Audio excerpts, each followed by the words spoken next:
시편 26편입니다.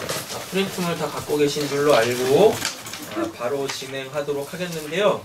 먼저 제가 3번역으로 1절부터 12절까지 천천히 한번 읽어드릴게요. 분위기를 잘 한번 이렇게 느껴보세요. 개역 개정하고는 내용은 똑같은데 와닿는 게 조금 다를 수가 있어요. 네, 제가 천천히 한번 읽어보겠습니다. 주님, 나를 변호해 주십시오. 나는 올바르게 살아왔습니다. 주님만을 의지하고 흔들리지 않았습니다. 네, 지금까지 자기가 살아온 것에 대한 회상이 있죠. 그죠? 네. 뭐 이렇게 살겠습니다가 아니에요. 이렇게 살아왔습니다라고 얘기를 하고 있죠. 그럼 여기에서 이제 우리는 뭘 하면 될까요? 나는 어떻게 살아왔는가? 한번 점검해 보시면 되고, 구체적인 내용들은 다 이미 설명드렸으니까 예전 거 이렇게 다시 들어보시면 될 것 같습니다. 2절입니다. 주님 나를 샅샅이 살펴보시고 시험하여 보시옵소서. 나의 속 깊은 곳과 마음을 달구어 보십시오 라고 되어 있습니다. 당당하죠?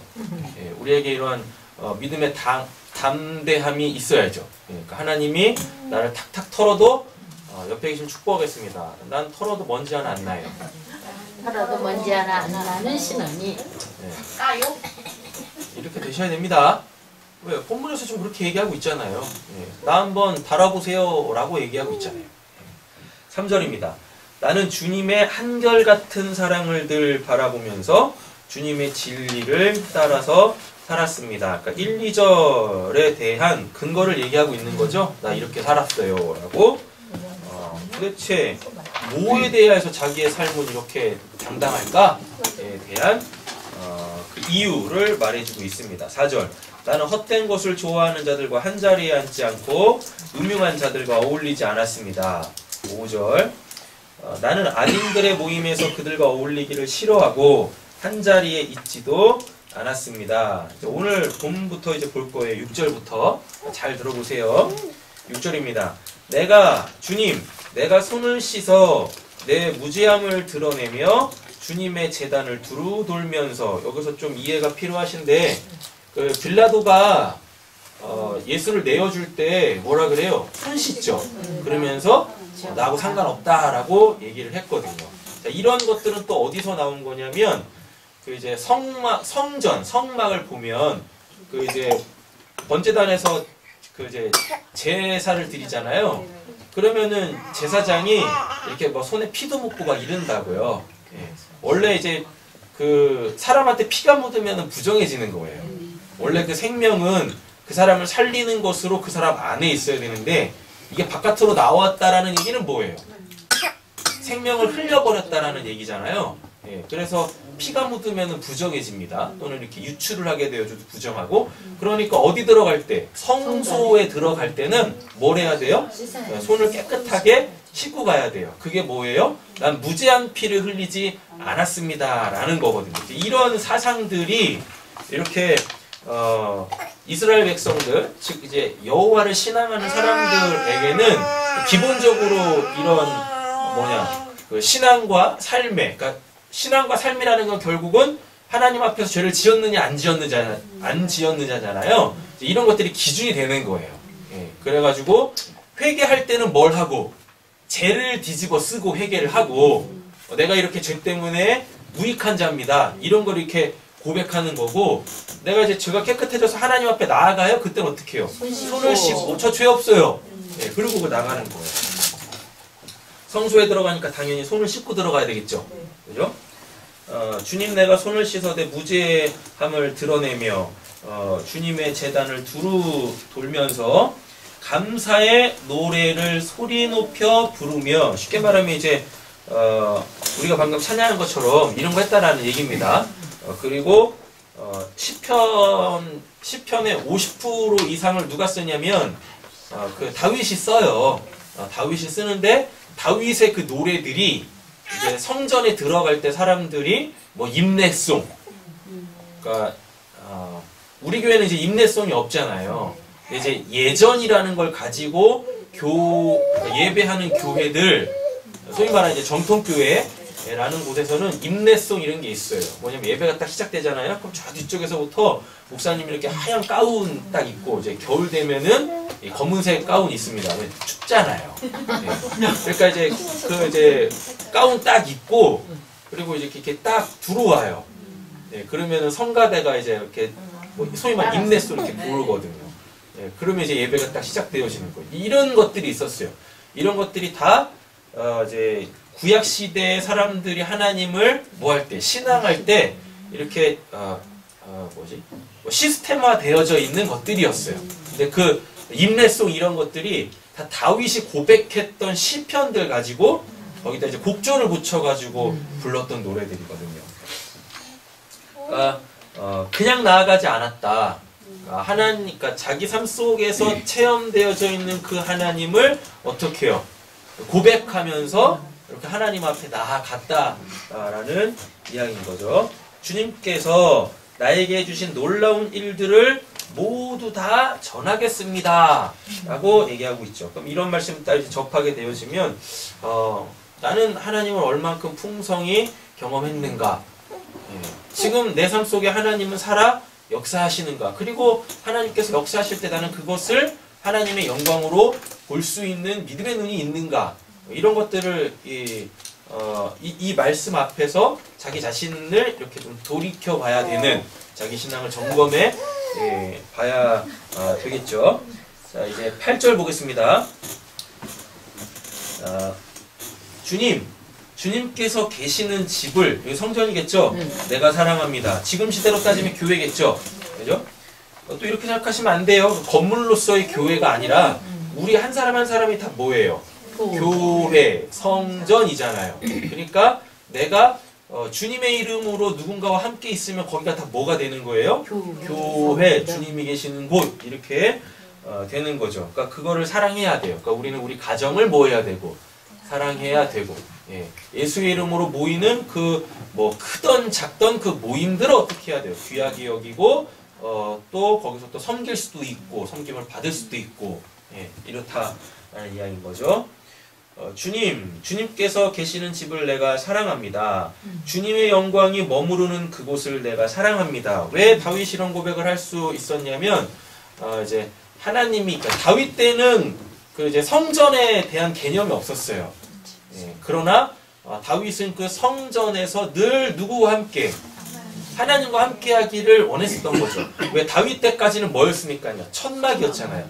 그러니까 천막도 이제 더 이상 이동을 하지 않으니까 제자리에 있는 거지만, 천막이라는 것 자체가 갖고 있는 기본적 베이스는 뭐냐면 이동이거든요. 그러니까 뭐 하면, 내가 여기다가 집을 딱 져버리면, 건축물로서 집을 딱 져버리면 이동하지 않을 거 아니겠습니까? 그럼 거기서부터 뭐가 오겠어요? 평안, 안락, 안주, 이런 게 오겠죠. 그래서 다윗은 이거에 대한 그 사모함이 굉장히 컸었어요. 왜냐하면 계속 전쟁한다고 돌아다니고 또 쫓긴다고 돌아다니고, 그러다 보니까 소위 말하는 그 어떤 한 곳에 정착해서 좀 이렇게 평안하게 살고 싶은 그런 것들이 다윗한테는 있었거든요. 거기서 어떻게 해요? 주님과 함께 살기를 원했었죠. 그리고 그것은 누구에게서 완성되어지죠? 솔로몬에게서 완성이 되어지죠. 그리고 솔로몬이 성전을 딱 지었을 때 그렇게 딱 고백합니다. 그 크신 하나님께서 제가 지은 이 작은 성전에 어떻게 계시겠습니까? 이러거든요. 근데 하나님이 그걸 또 그대로 받으셔요. 받으셔가지고 뭐예요? 내가 여기 있겠다. 만나고 싶으면 너희들은 이곳으로 와. 라고 하나님께서 그렇게 약속해 주셨거든요. 자, 또 보겠습니다. 9절이죠? 네. 나의 목숨을 죄인의 목숨과 함께 거두지 말아 주시옵소서. 나의 이 생명을 살인자들의 생명과 함께 거두지 말아 주십시오. 그들의 왼손은 음란한 우상을 들고 있고 그들의 오른손은 뇌물로 가득 차 있습니다. 그러나 나는 깨끗하게 살려고 하오니. 지금까지 어떻게 했는데요? 깨끗하게 살아왔잖아. 하나님 앞에 온전하게 살아왔잖아요. 그런데 불구하고 뭐예요? 지금 11절. 그러나 나는 깨끗하게 살려고 하오니라고 돼 있잖아요. 그러니까 그러니까 하나님의 말씀대로 열심히 살겠지만 뭐가 없으면 하나님의 은혜가 없으면 내가 또 내 마음은 그렇지 않다 손 치더라도 그렇게 범죄할 수 있습니다라는 기본적인 신앙의 근거를 하나님의 은혜에 두는 이런 것들이 이렇게 있었다고요. 네.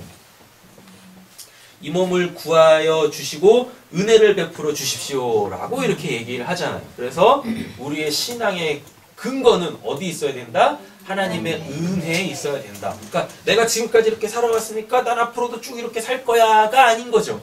내가 지금까지 이렇게 살아왔죠. 전반부에 하나님 저 한번 먼지 한번 털어보세요. 먼지 하나 나나. 예. 자기가 지금까지 살아온 삶에 대한 어떠한 그 소위 말하는 자부심, 떳떳함, 당당함 이런 게 있었지만 후반부에는 뭐라고 얘기하는 거예요? 이렇게 살아온 거 다 하나님의 은혜였어요. 라고 그 낮은 자리를 고수하는 모습을 볼 수 있어요. 이런 것들이 겸손이라고 하는 거죠.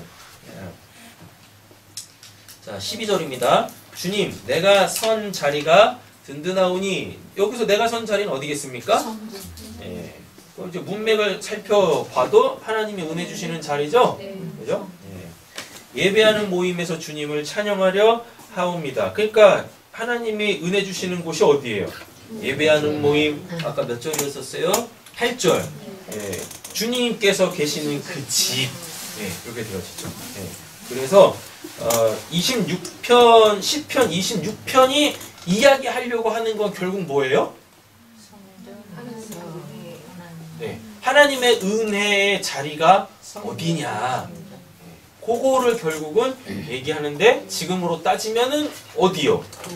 교회죠. 네, 교회죠. 그러니까 이제 여기서 자칫 오해가 되어지면 그러면은 교회 중심으로 살아야 되나? 교회 중심으로 사는 게 아니라 내가 교회되고 내가 교회된다라는 것은 고린도전서 3장과 6장에 보면 주의 성령이 내 안에 계심으로 내가 뭐가 됐대요? 주의 성전이 됐다라고 하잖아요. 그러니까 우리는 우리 안에서 역사하시는 누구? 네, 그 성령을 의지하며 살아야 한다라는 것입니다. 그 성령과 긴밀하게 소통하면서 살아가야 하는 거죠. 그게 곧 뭐예요? 그렇게 살면 그걸 예배라고 하고 그 사람이 있는 그 모든 자리가 다 어디예요? 주의 성전이 계시는 곳, 주의 영광이 있는 곳, 깨끗함이 있는 곳 이렇게 되어진다라는 것입니다. 그래서 때로는 이제 시편을 보실 때 이렇게 좀 우리가 쉽게 접할 수 있는 세번역 이런 것들로 좀 성경을 시편을 보시면 이렇게 개역 개정이 갖고 있는 어떤 그 딱딱함, 예, 이렇게 문어체로 지금 세번역은 구어체고 개역 개정판은 이게 이 문어체예요. 그러다 보니까 이렇게 내용은 똑같은데 와닿는 게 조금 달라요. 예, 이렇게 그래서 시편을 보실 때는 세번역하고 지금 겸해서 보시면 이해도 쉽고 느낌도 이렇게 좀 다르죠. 예. 자, 이제 본문 보겠습니다. 오늘 이제 두 개를 다 하려고 해요. 먼저 첫 번째 6절부터 10절 생명을 귀하게 여기는 신앙 보도록 하겠습니다. 왜 6절부터 10절이 생명을 귀하게 여기는 신앙이냐면 9절 때문에 그래요. 9절에 보시면 뭐라고 되어 있습니까? 내 영혼을 죄인과 함께 내 생명을 살인자와 함께 거두지 마소서라고 되어 있죠. 누누이 말씀드리지만 우리가 신앙하는 궁극적 목적은 어디에 있어요? 내 영혼 구원에 있는 거예요. 내가 무슨 뭐 하나님의 영광을 위해 살겠습니다. 아니 그런 거 하지 마세요. 그런 거 하지 마세요. 아셨죠? 그런 신앙의 목적을 거기다 두는 사람들이 대부분 그 일 하다가 번아웃 됩니다. 번아웃 돼요. 그러니까 그런 거 하지 마세요.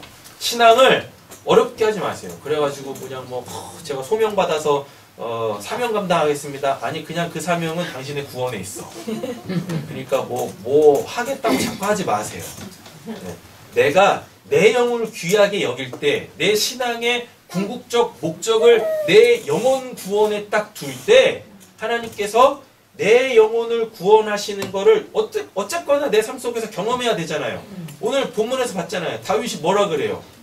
내 삶 속에서 역사하셨던 하나님을 내가 노래하고 사람들에게 내가 알리겠습니다 이랬잖아요. 그렇잖아요. 그러니까 자기의 영혼 구원은 온데간데 없이 내가 하나님의 영광을 위해서 살겠습니다라고 하다가 뭐예요? 실족해. 네. 대부분 10중 8구 대부분 다 실족해요. 그래가지고 거기서 뭐예요?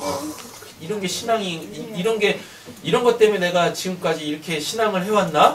자괴감에 빠집니다. 네, 자괴감에. 그리고 스스로 어디에 갇혀버려요? 사명이라는 감옥에 갇혀요. 자유를 잃어버려요. 네, 자유를. 그러니까 내가 내 신앙의 궁극적. 그 에베소서에서 그러잖아요. 믿음의 결국은 뭐다? 영혼 구원이다. 라고 얘기를 한단 말이에요. 하나님도 나 구원하시려고 나한테 그 하나님의 생명 주시려고 우리에게 믿음 주신 거지. 뭐 우리를 뭐 하나님의 일을 위해서 써먹으려고 우리 구원하신 거 아니에요. 네, 그런 거 아니라고요. 우리가 무슨 종도 아니고 노예도 아니고 일꾼도 아니고 하나님이 당신의 자녀라고 하는데 그렇지 않습니까? 어떤 부모가 자기 자식을 일시키려고 낳고 기르는 그 부모가 어디 있어요? 네? 그렇잖아요? 네. 부모가 자식을 낳을 때는 어때요? 내 등골이라도 빼서 나보다 더 나은 삶을 살게 하기 위하여서 부모들이 자녀들을 죽을 때까지 양육하는 거 아니겠습니까? 사랑하고 그를 위해서 기도하는 거 아니겠어요? 하나님도 똑같다고요. 도대체 어떤 하나님이 당신이 구원한 사람들 등골 빼먹으려고 너 저기 가서 그거 하면서 살아. 복음만 전하면서 하나님 그러지 않아요. 결코 하나님 그런 건 아니시라고. 그러니까 신앙을 너무 크게 하려고 하지 마세요. 네. 그것도 안 되는데 뭘 그렇게 크게 네. 그냥 깨끗하게 신앙해. 큰 거 하지 마시고. 아셨죠? 네. 그래서 내 신앙의 궁극적 목적은 나의 영혼 구원에 있다. 때로는 하나님께서 내 영혼을 구원하시기 위하여 이 사명의 현장에 우리를 보내실 때도 있어요. 내가 거기 있을 때 하나님께서 날 구원하시려고 지금 이렇게 일하고 계시는구나. 그러니까 우리가 하나님을 위해서 일하는 게 아니라 하나님이 우리를 위해서 일하고 계시는 거예요. 뭐 구원의 역사를 펼쳐가고 계시는 분이 하나님이시지 내가 구원받기 위해서 하나님을 위해서 뭘 하는 게 아니라고요. 네. 되셨죠? 이런 관계를 잘 설정을 하셔야 되겠습니다. 그래도 우리에게는 뭐가 있어요? 사명이라는 게 있습니다. 네. 그러니까 목숨 내어서 해야 될 일들이 있는 거예요. 근데 그게 무슨 뭐 하나님의 영광을 드러내야지 이런 거에 있지 않아요. 당신의 하나님의 영광은 당신이 돈 받는 거야. 네, 옆에 계시면 축복하겠습니다. 네, 구원 받으세요. 구원 받으세요. 예, 그런 거죠. 가장 슬픈 게 뭡니까? 하나님한테 쓰임 받을 거 다 쓰임 받았는데, 예, 막판에 됐어. 넌 이제 기능을 다 했어. 이제 불쏘시개로 지옥에 나가라. 그러면 그것만큼 진짜 넌센스가 어디 있어요? 근데 그렇게 신앙하는 분들이 많다니까요. 내가 이렇게 하나님께 쓰임 받았으니까 이걸 근거로 나는 구원 받아야 돼요라고 하는 사람들이 너무 많다니까요. 당신은 뭘로 당신의 구원의 확신을 당신이 구원받았다라는 걸 확신합니까? 그래가지고 자기가 지금까지 하나님을 위해서 하나님을 위해서 한 건지 모르겠지만 하나님을 위해서 한 것들을 막 열거한다니까 내가 이것도 했고 이것도 했고 이것도 했고 이것도 했고요. 예. 그런다니까요. 이미 내가 이것도 했고요 라고 하면서 지금 그 어깨에 힘이 빡 들어가 있잖아요. 그렇잖아요. 그거 자기 영광 이미 취한 거예요. 끝난 거예요. 바로 그게. 하나님을 위해서 이 땅에서 뭘 할 수는 있어요, 우리가. 근데 그거를 이 땅에서 받아버리면 죽어서 받을 게 없다니까요. 그래서 자꾸 하나님이 구원하시려고 하는 사람은 비록 하나님의 영광을 위해서 그가 뭘 했다 손 치더라도 다 있는 거예요. 그래요? 내가 그걸 했었어요? 이런다니까요. 그래서 때로는 영적 건망증이 우리한테 필요해. 자꾸 잊으셔야 돼. 자꾸 잊으셔야 된다니까요. 한 게 없어서. 성경 100독 정도 넘어가면 성경에 박사 될 것 같으시죠? 다 외우실 것 같으시죠? 아니요. 아니요. 똑 못해요. 읽으면 그렇지. 진짜 못해요. 읽을 때마다 새로워요. 이 성경에 이런 게 있었나? 이런다니까요. 그러니까 성경을 외우려고 보면 제 경험상 보면 7독 넘어가면 외워져요. 7독 넘어가면 외워져요. 1년에 7독, 그거 껌도 아니에요. 앉아서 책만 읽으라고요? 오, 30점 터져 안 나와요? 하루에 70장씩 읽으면 뭐예요? 하실 수 있으시잖아요. 읽으려면 있지. 하루에 70장이요. 읽는데 한 2-3시간 정도밖에 안 걸려요. 다른 집도 안 읽는데. 아니 그니까 이게 뭔 내용인지가 아니라 그냥 그냥 쫙쫙쫙쫙쫙 봐. 그래도 안 돼요. 그거 안 돼요. 3일에 읽더니 얼마나 책을 안 읽으셨으면 그게 안 돼. 머리 아파요. 3일에 읽더니 했어. 읽을 때 3일 읽죠. 아니야 3일에 읽더니 한번 해봐. 아까 밤새도록 3일 동안 똑하는 게 뭔 의미가 있어요? 그게. 자, 아직도 기억해요. 저 6학년 때 저희 아버지하고 어머니가 저기 경주에 계셨거든요. 그래가지고 겨울방학 때 경주에 내려가서 뭐 한 달인가 몇 달 한 적이 있었어요. 근데 그때 다니셨던 거기 경주에서 다니셨던 교회에서 성경 통독대회를 하셨어요. 하루 종일 성경만 읽으셔. 하루 종일 진짜. 그래가지고 제일 먼저 읽는 사람 전화를 딱 하잖아요. 그러면 이제 그 순서대로 상품이 달랐어요. 몇 등 하셨어요 그때? 3등. 우리 교회는 안 했으면 좋겠어요. 나 꼴등할 것 같아. 3등 해가지고 그 기념품 포크 받으셨죠? 포크. 포크 받으셨. 뭐야 그게 3일 동안 잠도 안 자고 내일이 그냥 성경 읽고 받은 게 마티즈는 줘야지 뭘. 마티지? 약속을 마티지. 설마 한두 개. 2-3시간이면 진짜 7장 읽어요. 10장이면은 성경이 1189장이잖아요. 그러니까 1200장 하면 뭐 며칠 걸리는 15일이면 일독해요.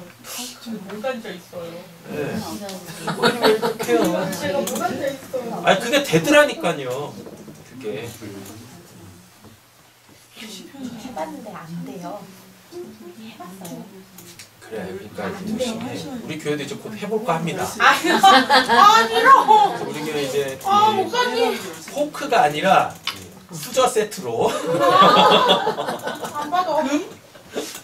금성을 한다. 은수저 세트로. 아니. 그거 있잖아. 뭐지? 돈 주세요. 할게요. 아니. 그 딱지 그 뭐야 두꺼운. 도금. 도금. 친구. 그만하세요. 뭐 하려고 근데 이 얘기를 하는 거죠? 뭔가 승부욕이 이렇게 뭘 땡겨줘야지. 뭘 했다고. 내 것도 드러내면서 하나님한테 영광 내가 이거에서 구원을 받았어요로 하지 말라고. 앞에 걸 물어. 앞에 걸 얘기해. 일단 이딴 거 있었는데. 기억나면 또 얘기하죠. 자, 본문으로 다시 돌아오겠습니다.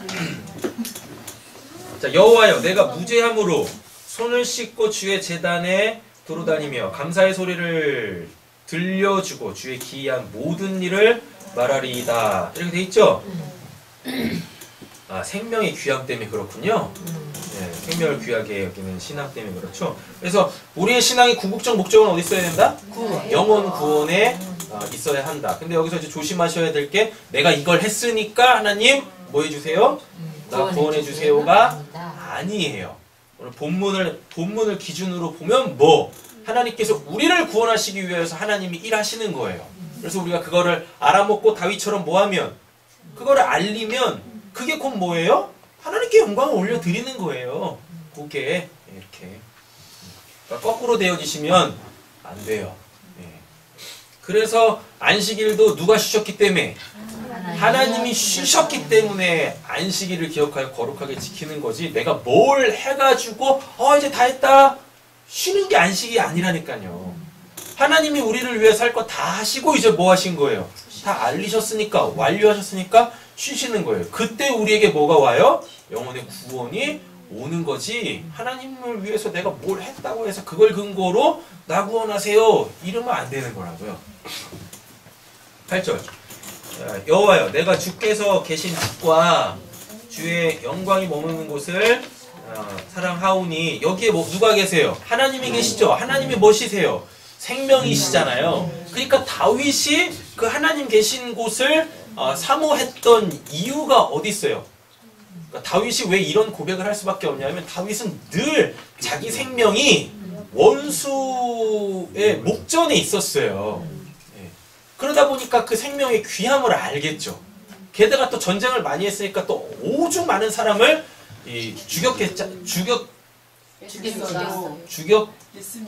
죽였겠습니까? 이상한데? 어떻게 돼?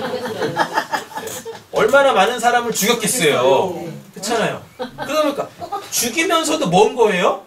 비록 적대관계에 있어가지고 내가 저를 죽이지 않으면 저 사람이 나를 죽이기 때문에 어쩔 수 없이 죽이는 상황이겠지만 역으로 따져보면 내가 살기 위하여서 저 사람을 죽이고 있는 거잖아요. 그럼 그 사람 생명도 얼마나 귀하겠습니까? 그쪽도 뭐겠어요? 지가 살기 위해서 나를 죽이려고 하는 거겠죠. 그렇잖아요? 그러다 보니까 다윗만큼 그 생명의 귀중함을 아는 사람이 없는 거예요. 자기를 죽이려고 했었던 최대의 원수는 사울이잖아요. 처음에는 블레셋 이런 사람들이었다고요. 그 다음에 정말 아말렉도 이렇게 가겠지만 그 이제 국가적인 원수였었지 진짜 다윗의 생명을 해하려고 했던 건 누구냐면 사울이다고요. 같은 민족인데 그리고 자기가 섬기는 누군데? 왕인데 아니 어떤 미친 왕이 자기 백성을 죽이려고 하는 왕이 어디 있습니까? 그 왕이에요 그게. 그래가지고 2번이나 죽일 수 있는 기회가 주어졌음에도 불구하고 그거 분명히 하나님이 주신 기회라고요. 그럼에도 불구하고 다윗은 뭐해요? 안 죽인다니까요. 그 생명의 주관자가 누구시기 때문에? 하나님이시기 때문에. 그래서 그 생명의 주관자이신 하나님이 계시는 그곳에 있을 때 뭐예요? 거기는 당연히 누가 없겠어요? 원수가 없겠죠. 원수가 없으니까 이제 더 이상 내가 내 생명을 지키기 위하여서 바둥바둥 될 필요가 없는 거예요. 이렇게. 9절 내 영혼을 죄인과 함께 내 생명을 살인자와 함께 거두지 마소서. 그러니까 늘 이렇게 생명의 위협을 받으면서 본질적 그 생명에 대하여서 영생이겠죠? 구분을 좀 지을게요. 목숨이 늘 위태로움을 겪으면서 이 다윗은 목숨이 아니라 뭘 자꾸 이렇게 바라보게 된 거예요? 영생을 바라보게 되는 거예요. 그리고 나서 잘 이렇게 살펴보니까 다윗한테 또 그런 게 있었어요. 뭐냐면 자기 손에 죽어나가는 사람들을 바라보면서 내 생명의 귀함도 알고 그 사람의 생명도 귀한 줄 알지만 그들이 왜 죽는지에 대한 이유를 아는 거예요. 뭐 때문에? 그들은 하나님을 믿지 않습니다. 하나님을 믿는다 손 치더라도 하나님의 명령대로 살지 않는 거예요. 그래서 지금 자기가 뭘로 쓰임받고 있어요? 심판의 도구로 쓰임을 받고 있는 거예요. 그러다 보니까 뭐예요? 와 진짜 내가 지금은 이렇게 하나님께 심판의 도구로 쓰임을 받고 있지만 나조차가 어떻게 될지 모르기 때문에 그러니까 이런 이제 표현들을 하는 거예요. 하나님 내 영혼을 죄인과 함께 내 생명을 살인자와 함께 두지 마소서. 되게 웃기죠. 지가 살인자인데 얼마나 많은 사람을 죽였습니까? 맞잖아요? 그러니까 뭔 거예요? 목숨도 그렇고 특별히 이제 영생은 뭐예요? 하나님이 딱 기준이신 거예요. 하나님이 이렇게요. 그러니까 다윗이 자꾸 하나님 저는 죽을 죄 짓지 않았습니다. 하나님한테 구원받지 못할 죄 짓지 않았습니다. 그리고 앞으로도 제가 그런 죄 짓지 않도록 은혜 베풀어 주세요. 라고 이렇게 얘기를 하는 거예요. 예. 신앙 간단해요. 신앙의 궁극적 목적지는 항상 어디다? 이 영혼 구원에 있는 거죠. 소위 말하는 죽어서 가는 천국에 분명히 있어야 되는 거예요. 뭐 이 땅에서 천국을 누려야죠? 아니, 이 땅에서 당연히 천국을 누려야죠. 근데 이 땅에서의 천국을 누린다고 했을 때 그건 어디서부터 오는 거겠습니까? 실제는 천국에서부터 와서 그 천국을 여기서 맛보게 하는 거죠. 그리고 또 그걸 맛보려면 또 뭐 해야 돼요? 하나님의 말씀대로 살아야 되는 거죠. 주의 성전을 사모함. 거기에 누가 계시니까? 생명의 주관자이신 하나님이 계시니까. 그리고 그건 분명한 거예요. 뭐냐면 그 참된 생명이 있을 때 죽어가는 자에게 또는 하나님의 심판이 지금 목전에 와 있는 사람한테 뭐도 할 수 있는 거예요? 살 길을 제시할 수도 있는 거예요. 나한테 그 생명이 없는데 어떻게 살 길을 제시하겠습니까? 맞죠? 예수님 자체가 뭐예요? 예. 길이요 생명이요 진리라고 하잖아요. 그러니까 예수님이 그런 말씀하실 수 있었던 것은 뭐예요? 자기한테 뭐가 있으니까 생명이 하나님의 생명이 있으니까 그렇게 얘기할 수 있고 그 길을 제시할 수 있었다라는 이야기인 거죠. 우리도 그래야 할 줄로 믿습니다. 그러니까 그 생명이라는 게 뭔지 하나님의 생명이라는 게 뭔지 먼저 정확하게 알아야 되는 거예요. 그러면은 하나님께서 이런 걸 알리시기 위해서 우리에게 뭘 주신 거예요? 목숨이라는 걸 주신 거예요. 그래서 이 땅을 살면서 도대체 산다라는 건 뭔지 내가 뭘 위해서 살아야 되는지 영생으로 가지 마시고 먼저 뭐부터? 목숨부터 내가 뭘 위해 살아야 되는가 이러한 그 자기의 살아있음 자기에게 주어진 그 삶의 영역들에 대한 분명한 답을 갖고 계셔야 되는 거예요. 우리의 신앙의 궁극적 목적은 영혼 구원이지만 하나님께서 우리에게 주신 이 목숨을 가지고 우리는 이 땅에서 뭘 하면 살 건가? 어떻게 살 건가? 봐야 되는 거죠. 자, 10절입니다. 그들의 손에 사악함이 있고 그들의 오른손에 뭐가 있대요? 뇌물이 가득하다라고 되어 있죠. 그러니까 뇌물은 그 정상적인 방법이 아니죠. 쉽게 말하면 그 하나님으로 살지 않는다라는 이야기인 거예요. 그리고 자기가 원하는 것을 얻어내기 위하여서 뭐예요? 법도 어기는 것들을 이야기하고 있습니다. 이사야 56장 보겠습니다.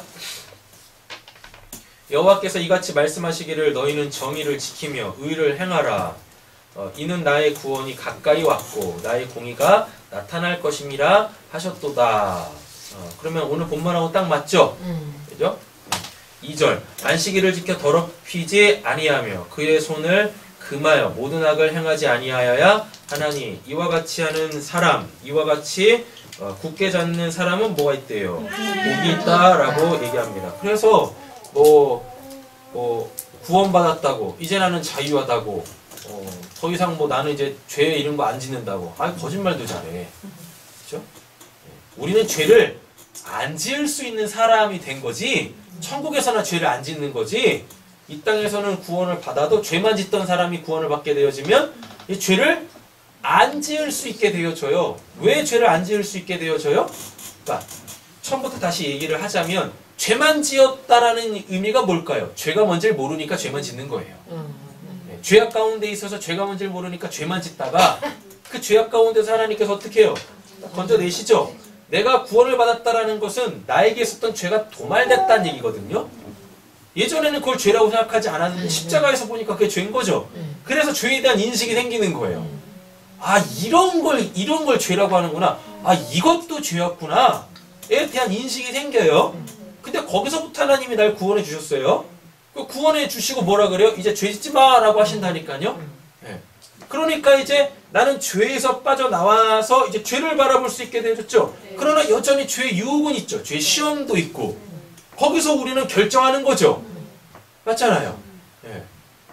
거기서 우리는 끊임없이 말씀과 기도로 거룩해져야 하는 거죠. 뭐가 하나님이 원하시는 건지 당연히 죄 안 짓는 거죠. 그래서 이사야 56장 1절에 이런 말씀들이 나오는 거라고요. 이렇게.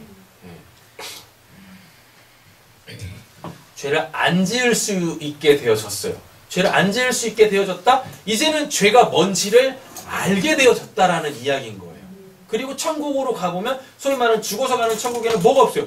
죄가 아예 없겠죠. 그러니까 죄의 유혹도 없을 테고. 그러니까 천국에서는 죄를 짓고 싶어도 짓지 못하는 거예요. 예. 근데 그렇지. 구원받기 전과 그 죽어서 가는 천국 사이에 지금 우리가 이렇게 딱 낑겨 있잖아요.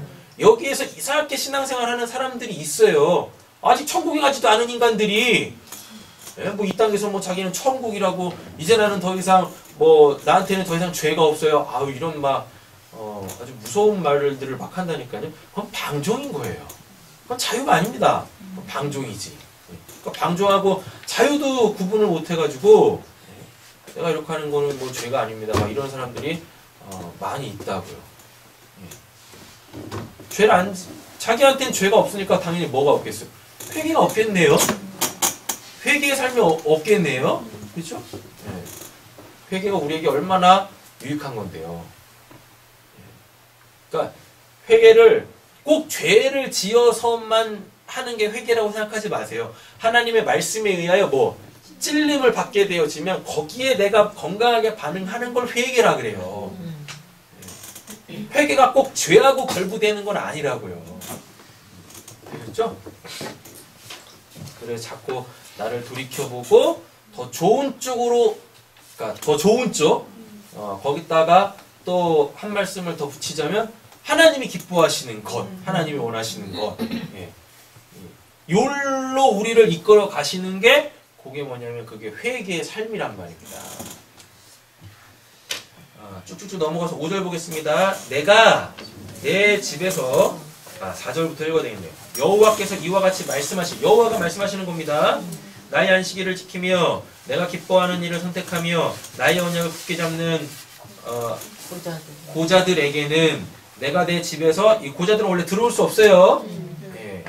부정한 사람입니다. 왜? 생명을 낳을 수가 없잖아요. 근데 뭐라 그래요? 내가 내 집에서 내 성 안에서 아들이나 딸보다 나은 기념물과 이름을 그들에게 주며 영원한 이름을 주어 끊어지지 않게 할 것이며 6절 왜? 그에게는 이제 뭐가 주어졌어요? 하나님의 생명이 주어졌죠? 6절 이건 이제 요한계시록에 가보면은 그거 나옵니다. 새 이름 주는 거 또는 이제 그 천국의 기둥에다 이름 새겨주는 거 이런 걸로 다 연관이 되어지죠. 6절 또 여호와와 연합하여 그를 섬기며 여호와의 이름을 사랑하며 그의 종이 되며 안식일을 지켜 더럽히지 아니하며 나의 언약을 굳게 지키는 이방인마다 내가 곧 그들을 나의 성산으로 인도하여 기도하는 내 집에서 그들을 기쁘게 할 것이며 그들의 번제와 희생을 나의 제단에서 기꺼이 받게. 원래 이방인은 성전에 들어올 수도 없어요.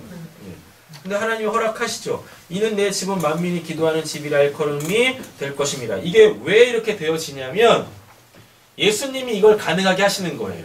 구약 때까지는 뭐고 철저하게 소위 말해 이제 선민 사상 거기에 이렇게 하나님의 구원이 딱 울타리가 쳐져 있었는데 예수로 통하여서 어떻게 해요? 이거를 모든 민족, 모든 나라, 각 언어로 하나님이 싹 다 풀어버린 거예요. 그게 이제 대표적인 말씀이 요한복음 3장 16절이죠. 하나님이 세상을 이처럼 사랑하사 독생자를 주셨으니 이는 저를 믿는 자마다 멸망을 받지 않고 영생을 얻게 하려 하심이라 라는 말씀으로 구원의 대상을 이스라엘에서 어떻게 해요? 민족적 이스라엘에서 모든 민족으로 확 열어 제끼신 거예요. 그래서 이제 이런 말씀들이 나오죠. 대표적인 혜택을 받은 게 우리 아니겠습니까? 8절 이스라엘의 쫓겨난 자를 모으시는 주 여호와가 말하노니 내가 이미 모은 백성 왜 또 모아 그에게 속하게 하려 하셨느냐. 여기서 그는 이제 예수죠. 이렇게 되는 것입니다. 그래서 요한복음 2장 보면은 예수님이 예루살렘 성전 보면서 뭐라 그래요? 저거 허물어라 3일 만에 내가 다시 지을게 라는 얘기는 결국 뭐예요? 예수가 곧 뭐라는 얘기입니까? 성전이라는 얘기잖아요. 예, 그래서 우리 이제 그 예수 안에서 살아가야 되죠. 예수 안에 살아간다라는 것이 우리에게는 이제 어떤 이름으로 주어졌어요? 그리스도인이라는 이름으로 주어지는 거예요. 그럼 이제 이사야는 이제 종의 노래라는 게 4개가 나와요. 그러니까 예수에 대한 메시아에 대한 예언이죠. 예, 이게 56장이 이제 메시아 종의 노래 또 한 이 부분이거든요. 자, 요한복음 2장 보겠습니다. 유명한 말씀이죠. 유대인의 유월절이 가까운지라 예수께서 예루살렘으로 올라가셨더니 성전 안에서 소와 양과 비둘기 파는 사람들과 돈 바꾸는 사람들이 앉아있는 것을 보시고 성전이 더럽혀졌습니다. 노끈으로 채찍을 만드사 양이나 소를 다 성전에서 내쫓으시고 돈 바꾸는 사람들은 사람들의 돈을 쏟으시며 상을 엎으시고 이거 굉장히 파격 행보예요. 예수님이 뭐라도 있으면 직분이라도 뭐라도 있으면 뭐 이렇게 되겠지만 이거 아무것도 예수님 듣보잡이거든요. 근데 성전에 와가지고 막 이렇게 한다라는 거지 성전에 들어가서 뭔가를 할 수 있는 사람은 누구밖에 없어요? 제사장밖에 없어요. 근데 지금 예수님이 이걸 다 뒤집어 엎고 있거든요. 이게 진짜 말도 안 돼. 그 자리에서 그냥 뭐 돌맞아 죽어도 마땅한 거예요. 예수님 이렇게 하신다니까요. 그런데도 불구하고 사람들이 아무런 어떤 뭐 제재도 하지 않고 이러잖아요.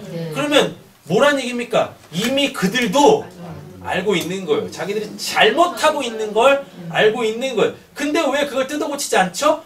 거기서부터 이권이 이미 생겨있기 때문에 그렇습니다. 네. 그러니까 이미 성전으로서의 그 기능을 나가지 못하는 거죠. 그리고 오히려 이런 것들을 이쁘게 포장해가지고 오히려 악용하고 있었던 거예요. 왜냐면 멀리서부터 뭐 갖고 오면 재물, 양, 염소 이거 갖고 오다가 흠이 생길 수 있잖아요. 발톱이라도 빠질 수 있고. 그럼 하나님께 드릴 수 없거든요. 그러니까 이제 뭐예요? 그냥 돈을 갖고 와 그러면 우리가 잘 키운 거 이거 바꿔가지고 하면 돼. 이랬었어요.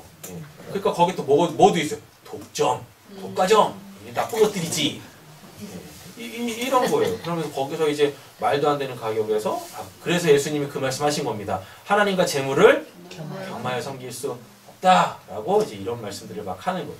오히려 하나님으로 자기 이 탐심의 배를 채우려고 하는 것들이 만연했었다고요. 그러니까 예수님이 다 뒤집어 엎어도 할 말이 없는 거예요. 오히려 비둘기 파는 사람에게 이르시되 이것을 여기서 가져가라.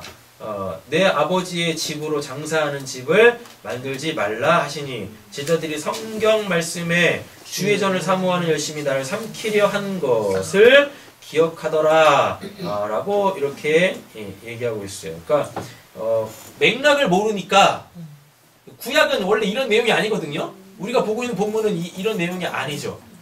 뭐냐면 주의 성전을 사모함은 구약에서 인용하고 있는 주의 성전을 사모함은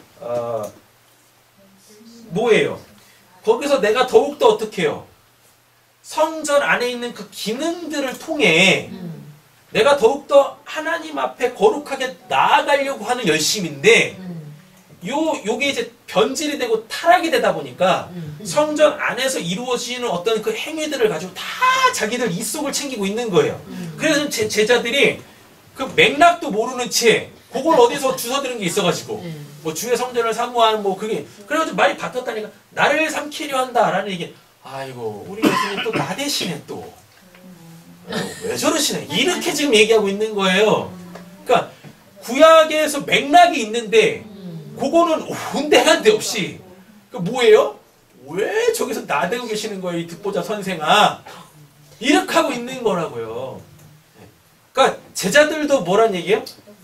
알아 아는데 하는 사람이 뜯어고치는 사람이 한 명도 없어요. 그러니까 제자들이 예수님을 보면서 아니 그 마음 좋은 건 알아요. 근데 그것 때문에 지금 선생님이 망할 수가 있어요. 좀 요렇게 얘기를 하고 있다고요. 이놈의 제자들이 그럴만도 해. 아직 그냥 예수님에 대해서 잘 모르는 시기예요. 요때가 요때가 초기 사역이거든요. 그러니까 그냥 그냥 예수님이 다혈질인가 보다. 뭐 그런 거예요. 그래도 처음에 이제 사역을 딱 시작하면서 뭔가 대단한 거 한 방은 빡 이제 치고, 그런 다음에 이제 좀 이렇게 인지도가 올라가면 좀 뭐하기. 이렇게. 원래 이때 예수님이 물어봤었어야 돼. 너희는 나를 누구로 아느냐? 이렇게 물어봤었어야 돼. 근데 그거조차도 질문받을 만한 수준의 제자들은 아직 아닌 거예요. 제자들이 성경 말씀에 주의 전을 삼무하는 열심히 나를 삼키려는 것을 기억하도록. 맥락하고 전혀 상관없죠. 18절 이에 유대인들이 대답하여 예수께 말하기를 내가 이런 일을 행하니 무슨 표적을 우리에게 보이겠느냐. 예수께서 대답하여 이르시되 너희가 이 성전을 헐라. 그러니까 여기 보면은 이 유대인들이 대답하여 예수께 묻잖아요. 그러니까 이미 뭐예요? 이렇게 다 뒤집어 엎었으면 뭔가 좀 놀라운 개혁이 있지 않을까? 이런 것들을 이제 기대했던 거죠. 예. 근데 뜬금없이 예수님이 말도 안 되는 얘기를 해요. 말도 안 되는 얘기. 뭐라 그래요? 이 성전을 헐라. 내가 사흘 동안에 일으키리라. 유대인들이 이 성전을 46년 동안 지었거든. 46년 동안 지었거든. 내가 3일 동안 일으키겠느냐? 하더라. 그 결국 뭐예요? 넌 미친놈이구나. 그냥 한번 객기 부린 거구나. 이렇게 받아들이는 거예요. 근데 21절에 반전이 일어나죠. 그러나 예수는 성전된 자기 육체를 가리켜 말씀하신 것이라. 그들이 뭐라 그래요? 표적을 구했잖아요. 요거하고 비슷한 표현이 이제 뭐예요? 사람들이 예수님한테 무슨 표적을 보이겠습니까? 했을 때 요나의 표적밖에 보일 게 없다라고 그렇게 얘기를 했었거든요. 성전된 자기 육체를 가리켜 말씀하신 것이라. 그럼 결국 이건 이제 고린도전서에서 이게 우리에게 어떻게 성취가 되어지죠? 내가 성전이 되는 거죠. 내가 성전이 되는. 그러니까 예수님은 뭐하고 성전을 헐고 나로 다시 성전을 세우는 거예요. 예수가 부활로 이제 이 성전이 되겠다라는 얘기가 아니라 예수가 성전을 헐고 그 죄악된 성전을 재기능을 못하는 성전을 헐고 부활하심으로 통하여서 날 뭐 하시겠다고요? 성전 삼으시겠다고요. 왜? 예수가 부활해서 우리에게 뭘로 오셨습니까? 성령으로 우리 안에 오셨잖아요. 그래서 예수가 성전이 아니라 뭐예요? 그러니까 예수가 성전을 헐고 3일 만에 짓겠다라는 게 부활한다라는 것, 단순히 그걸 얘기하는 게 아니라 부활함으로 통하여서 허셨던 그 성전을 나로 세우시겠다라는 이야기인 거예요. 죽은 자 가운데서 살아나신 후에야 제자들이 말씀하신 것을 기억하고 성경과 예수께서 하신 말씀을 믿었더라 라는 얘기인 거죠. 결국은 예수님께서 뭐예요? 당신이 죽으심으로 통하여서 눈에 보이는 그 성전의 왜곡됨, 말도 안 되는 하나님이 여기 계시니까 여기서 뭘 해야지 이런 것들을 싹 다 허물어 버리시고 뭐예요? 나를 주의 성전 삼아서 이제 내 안에서 더 이상 제사나 이런 것들이 피 흘림의 제사가 아니라 그 예수가 십자가에서 영단번에 드리는 제사로 그 피 흘림의 제사를 어떻게 해요? 종식시키시고 이제는 그 생명을 풍성하게 누리게 하시는 그 은혜를 우리에게 주시는 것이구나. 이렇게 되는 거죠. 22절이. 자, 고린도전서 보겠습니다. 주와 합하는 자는 뭐라고 해요? 한 영이니 음행을 피하라. 우상숭배죠. 사람이 범하는 죄마다 몸 밖에 있거니와 음행하는 자는 자기 몸에 죄를 범하니라. 이거 이제 분위기를 보셔야 돼요. 고린도 교회 굉장히 음란했어요. 그러니까 고린도라는 지역 자체가 상업도시이고 돈도 많고 특별히 거기에 또 뭐가 있었냐면 그 이제 신전이 있었어요. 근데 그 신전이 어떤 곳이냐면 그걸 뭐라 하죠? 여사제들. 그래서 신한테 이게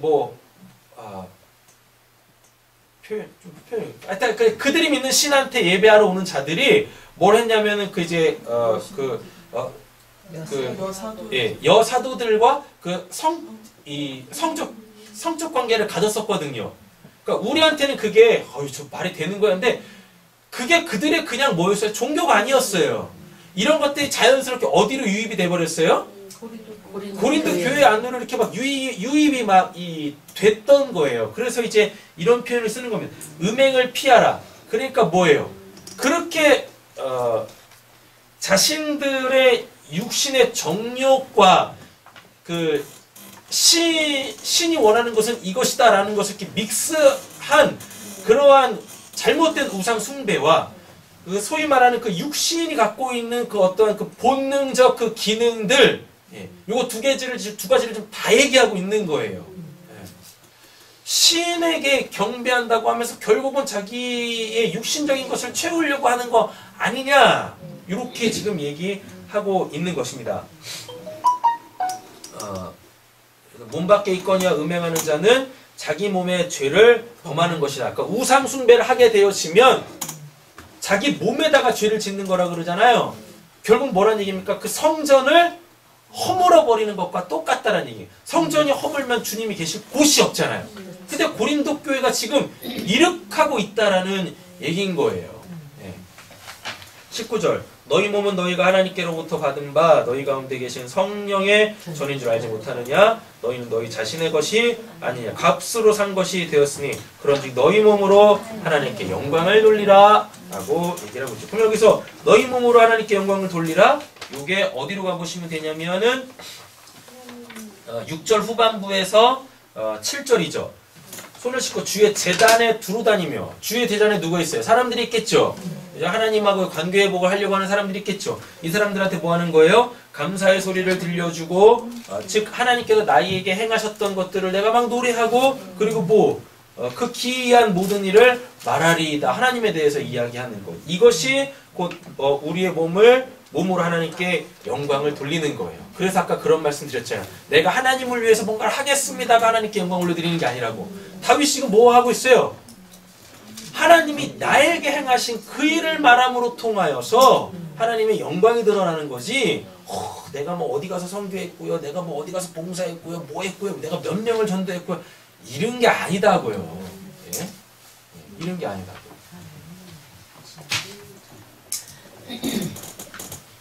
얼마나 하나님이 급하게 그 사람을 구원하려면 선교까지 보내겠습니까? 예? 거기 가서 생명이 얼마나 귀한지 알아봐. 생명 없는 자가 생명 없는 곳에서 어떻게 해야지 생명을 얻는지 한번 이 바닥까지 한번 뭐라 그러지? 경험해봐. 이럴 땐 경험이 아니라 좀 험한 말을 써야 되는데. 요즘 제가 너무 거룩해가지고 이제 썼던 말이 생각이 안 나네. 뺑이 쳐봐. 아이고, 험한 말 쓰다. 바닥까지 한번 뺑이를 쳐봐야 돼. 예. 이런 거나. 그러니까 무슨 선교 나가는 걸 대단한 이렇게 생각을 하는데, 제가 제일 싫어하는 사람들이 선교사들이에요. 진짜 낮은 자리에서 선교하시는 분들은 제가 진짜 무슨 입에 담기도 부끄럽죠, 제가. 근데 선교했다고 저 뭘로 불러드리면 되겠습니까? 똑같이 목사인데 선교사를 부르셔야죠. 이게 뭔데 네가? 예? 그러고 보면 말씀도 몰라. 기도도 별로 안 하고.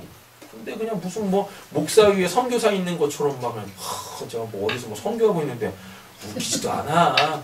한국에서 보내주는 이 후원금으로 그냥 떵떵거리면서 잘 먹고 잘 살고 있으면서 웃기지도 않는다. 얼마나 하나님이 급하시면은 그런 곳까지 보내셔가지고 한국에서 이렇게 편하게 신앙생활을 하면 되는데 뭐한다고 쌩고생 시키면서 그냥 말이라도 하든가 말도 못해가지고 그냥 되게 이상하지 않아요? 어느 순간부터 한국교회가 되게 이상해졌어요. 그래가지고 소명받아가지고 이제 사명 감당하러 간다고. 웃기지도 않네. 진짜 선교사님들, 진짜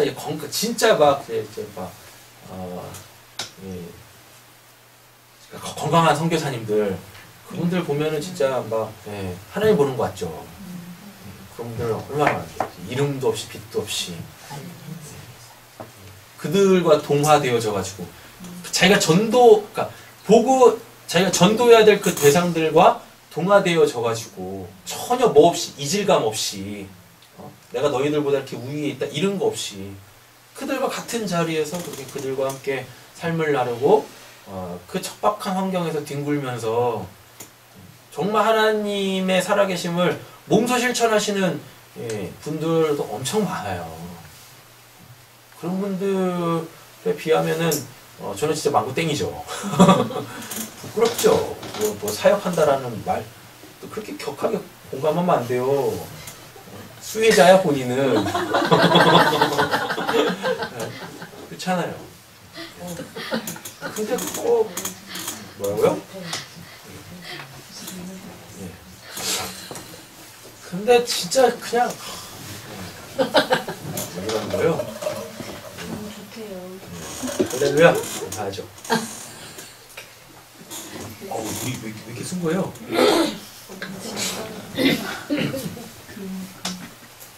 희비 거시기. 뭐하다. 오늘 26편 끝내려고 했는데 또 시간이 벌써 이렇게 갔네. 자, 11절, 12절은 다음 주에 하도록 하겠습니다.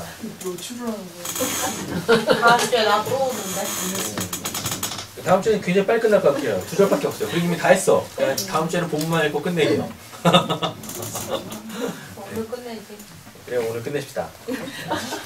다음 주엔 새로운 거 좀 해요. 자, 알겠습니다. 생명을 귀하게 여기는 신앙 정리되셨죠? 이제 오늘 이제 그 마무리 지을게요. 11절, 12절. 나는 나의 완전함에 행하오리니 나를 성령하시고 내게 은혜를 베푸소서. 내 발이 평탄한데 섰사오니 무리 가운데에서 여호와를 송축하리이다. 이게 뭐냐면 이제 구원의 근거를 하나님께 두는 거예요. 내가 이렇게 행했다 손 치더라도 뭐예요? 내가 이렇게 할 수 있었던 것을 하나님께서 내가 이렇게 할 수 있도록 그 어떠한 것을 나에게 두셨기 때문에 내가 이렇게 하고 있는 겁니다. 라는 얘기죠. 그래서 우리의 신앙의 근거는 항상 뭐예요? 나한테 두는 게 아니라 하나님한테 두셔야 한다. 라는 이야기입니다. 에베소서 2장 1절부터 10절까지 딱 보시면 중간에 보시면은 가로쳐져 있는 부분 있죠? 너희는 은혜로 구원을 받은 것이라. 그러니까 구원은 우리가 뭘 해서 받는 게 아니에요. 하나님의 전적인 그 은혜로, 은혜라는 얘기를 자꾸 예전에 우리가 은혜하면 그냥 값없이 주는 거, 자꾸 이렇게 은혜를 생각했어요. 은혜는 그런 게 아니에요. 뭐냐면 그냥 하나님께서 주시려고 하는 거, 주시는 거, 요거 자체가 그냥 은혜라고요. 너무 막 심오하게 은혜를 가지고 하지 마세요. 뭐 무조건적이고 뭐 그래서 뭐 조건이 없는 자들에게 뭐 이런 거 다 필요 없어요. 그냥 하나님이 뭐예요? 예, 줘야 될 거 그냥 주시고 그 사람이 그거를 받으면 그게 그냥 은혜야. 은혜인 거예요. 됐죠? 근데 구원은 하나님의 은혜로 받는 거예요. 그 사람이 조건을 가지고 있든지 조건을 가지고 있지 않든지 하나님이 뭐 하시면 그 사람에게 주시고 싶으시면 그냥 뭐 하면 되는 거예요. 냅다 받으면 그게 뭐예요? 은혜라니까요. 예. 그런데 여기서 내가 이런 것을 했기 때문에 하나님이 주셨어. 일리 가면 그 은혜를 못 받을 거야. 예. 은혜 못 받는 거예요. 그리고 또 이러지도 마세요. 그냥 아무것도 아닌 자에게 이런 걸 주셔. 그러지도 마세요. 왜 이렇게 그냥 왜 대도 않는 겸손을 떨라 그러세요. 그냥 뭐예요? 그냥 받고 뭐 하시면 돼요? 다윗처럼 자랑하면 돼. 하나님께서 나에게 이런 거 주셨어요. 그럼 묻겠죠. 어떻게 해서 받으셨어요? 그냥 은혜로 받았어. 그럼 되는 거야. 그때 그냥 은혜로 받았습니다라고 하면 되지. 근데 거기서 받은 은혜가 뭐세요? 그러면 그게 은혜예요. 이렇게 그러니까 되도 않는. 그러니까 은혜 뭘 받았는지 궁금한 사람한테 은혜입니다. 이러지 마시고 예? 은혜를 받았으면 두 부류로 나올 거 아니겠습니까? 뭘 받았어요? 라고 하면 내가 받은 걸 얘기해 주시면 돼요. 아셨죠? 예. 어떻게 받으셨어요? 라고 하면 은혜로 받았다고 그냥 얘기하시면 돼요. 근데 거기에다 대고 또 이제 구구절절 설명하죠. 제가 이렇게 했는데 이렇게 받았어요. 뭐 해가지고 실은 내가 받을 자격이 없는데 뭐 했는데 그냥 하나님 다 필요 없어. 다 필요 없어요. 그래서 아주 쉬운 단어가 너무 심오해졌어. 네. 은혜로 받은 거예요. 하나님이 뭐 하신 거예요? 주셨으니까 그냥 받은 거야. 그러니까 받았으면 확실하게 받은 거를 얘기하면 되는 거고 어떻게 받으셨어요? 그냥 하나님이 주셔서 받으셨어요. 하시면 되는 거예요. 되시죠? 네. 신앙을 쉽게 해야지. 8절. 너희는 그 은혜에 의하여 믿음으로 말미암아 구원을 받았으니. 이거 했죠. 하나님이 뭐 주셨어요? 믿음. 그냥 믿음 주신 거예요. 은혜의 내용이 있잖아요. 믿음이라니까요. 그 믿음 어떻게 받았습니까? 은혜로 받았어요. 은혜가 뭡니까? 뭐예요? 하나님이 그냥 주셔서 받았어요. 라고 하면 되는 거예요. 예. 내가 뭘 해서 받는 게 아니라. 됐어요? 근데 여기서 이제 말씀을 풍성하게 알면 그럼 그 은혜를 어떻게 받냐고요? 하면 뭐 하는 거예요? 말씀 듣다 보면 그냥 하나님 주시는 거예요. 이렇게 하시면 되는 거지. 믿음은 그리스도의 말씀을 들음으로 주어지는 거니까 나오는 거죠. 이것은 너희에게서 난 것이 아니요. 이거 보세요. 하나님의 선물이라 그냥 받는 거야. 그렇잖아요? 네. 아니 예? 뭐가 돼서 막 주고 안 주고 그럽니까? 아니잖아요. 부모가 주고 싶으면 주는 거지 뭐. 주면 받으면 되는 거. 행위에서 난 것이 아닌 이유는 누구든지 자랑하지 못하게 하려 함이라. 근데 그냥 구절도 뭔 놈에 이렇게 설명이 많아. 예? 내가 이랬는데요. 뭐 해가지고 뭐 하나님이 그거 합당해가지고 주셨어요. 지금도 합당하지 않아. 제발 좀 이렇게 신앙을 막 너무 심오하게 하려고 하지 마세요. 간단하게 하시면 됩니다. 이사야 43장은 그냥 마지막 절만 읽고 끝낼게요. 21절. 이 백성은 내가 나를 위하여 지었나니 나를 찬송하게 하려 함이라. 그러니까 찬송할 때 찬송의 내용이 있어야 될 거 아닙니까? 그게 이제 오늘 본문에서 뭐예요? 7절, 8절이죠. 하나님이 나에게 하신 기이한 일을 행하리이다. 그러니까 찬송할 내용도 하나님이 주시지 않고 하나님을 찬양하라고 하지 않는다니까요. 그러니까 하나님이 우리에게 뭔가를 하시는 거지 우리가 뭔가를 하는 게 아니라고요. 우리의 찬양은 그것도 뭐 우리가 찬양하는 것도 우리가 하는 거잖아요. 그건 그냥 뭐예요? 하나님이 하신 거에 대하여서 우리가 건강하게 반응하는 거예요. 그러니까 그건 내가 뭐 했다라고 얘기하는 것도 아닌 거죠. 이렇게 되는 겁니다. 그리고 신앙을 뭔가를 하려고 하지 마세요. 일단 받기부터 해. 알았죠? 일단 하나님이 주시는 걸 그냥 막 받는 거예요. 되는 대로 막 받으세요. 되는 대로 막 받으시면 돼. 그렇죠? 제발 하나님이 주실 때 이거는 아닌 것 같아요. 그냥 하나님에게 금을 던져가지고 금 올라오는 거 그냥 그게 꼴뚜기든 멸치든 상어 지느러미 그냥 주시는 거 다 받으세요. 아셨죠? 그리고 그냥 막 전하시는 거예요. 그거 전하다 보면 하나님이 그런 것도 주세요? 이렇게 반응하는 사람들이 있을 거 아니겠습니까? 하나님이 주셨으니까 그 귀하게 받으면 되는 거죠. 이러시면 되는 거예요. 그렇잖아요. 기도하겠습니다. 하나님 감사합니다. 우리가 생명을 귀하게 여기는 자들, 결국 우리의 신앙의 궁극적 목적을 천국에 둘 수 있는 자들이 되게 하여 주시옵소서. 하나님은 우리에게 그 생명 주시기 위해서 지금도 쉬지 않고 일하시고 계시는 줄로 믿습니다. 하나님이 쉬시는 그날까지 오로지 하나님께서 우리에게 행하신 것을 다윗처럼 그 노래로 또 구체적으로 하나님께서 이렇게 일하셨어요 라고 그 하나님의 살아계심을 알리고 전하는 저희들 되게 하여 주시옵소서. 그러므로 말미암아 더 하나님께서 우리의 삶 속에서 하나님의 살아계심으로 일하실 수 있도록 하나님의 일하심의 그 현장이 나의 삶, 성전된 내 몸이 되게 하여 주시옵소서. 오늘 말씀 예수님의 이름으로 기도드립니다.